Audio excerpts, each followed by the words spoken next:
Hello traders, FX Pip Collector here. Today is Thursday, April 18th, and I'm going to be analyzing the Aussie US dollar starting on the monthly, working my way down to the 1 hour time frame for the full down analysis.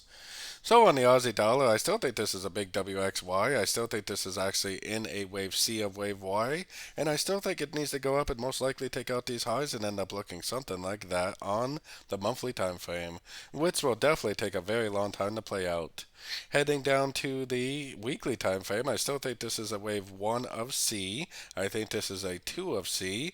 I still think that eventually this is going to go up and make a wave 3, a wave 4, and a wave 5 of wave C. Just like what I was showing on the monthly time frame, which is a wave C of an A, a B, and C of wave Y. So taking it down to the daily time frame. On the daily time frame, I'm definitely still looking at this as a big ABC crescent, like a wave 2. We do have a Fibonacci bounce, but by the looks of it, especially correlated pairs, I think that we got one more push down. Then if we get a break of structure to the upside, that's what's going to turn me into a long-term buyer. That's what's going to prove to me that this is the wave 2 and that it really is going back up. Until I actually see something like this, I am actually still primarily selling. I am definitely still looking for shorts and sort of time frames, and if it does just keep on going down, that really shouldn't create an issue for me because I will primarily be looking for shorts on shorter time frames. Heading down to the 4 hour, this to me looks like a trend. I don't think this is the continuation of the downtrend. I think it's more likely going to be a wave B, probably a wave A, probably go back up for a wave C before it actually does end up continuing back down. I think it's most likely a wave 4, and this is a wave 3, and there's probably a 1 and a 2 over here.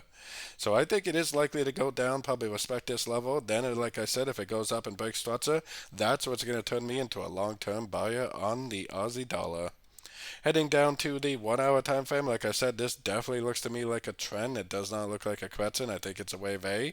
I also think that this is likely to be a wave B, and I think it is very likely probably to go up, maybe even all the way up to the 38% for a wave C.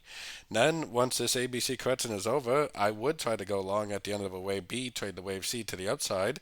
Then I would definitely try to go short at the end of the wave C for the continuation of the downtrend. Like I said, I think it's a wave 4, but it could just be a subdivision of a much bigger downtrend. Either way, don't really care, because I'm primarily looking for shorts in a downtrend still. And like I said, I will go long at the end of the wave B, and if this is not even a wave B, but it really is a 1, 2, and 3, and it just keeps on drifting up, that's definitely not going to bother me either, because I'll be long thinking that it's a wave C, and if I don't see the end of a trend for a wave C and it just keeps on drifting up, that also is not going to bother me, which is why I like to call it learning and earning at the same time, because I'm going to be learning whether this is an ABC of 4, and I'm going to be earning at the same time. So, anyways, don't forget to join my free Discord channel, link down here in the corner. And don't forget to check out my membership program that gives you access to my daily live trading sessions and access to my swing trade setups by signing up on my website, fxpipcollector.com. As always, thank you and happy trading.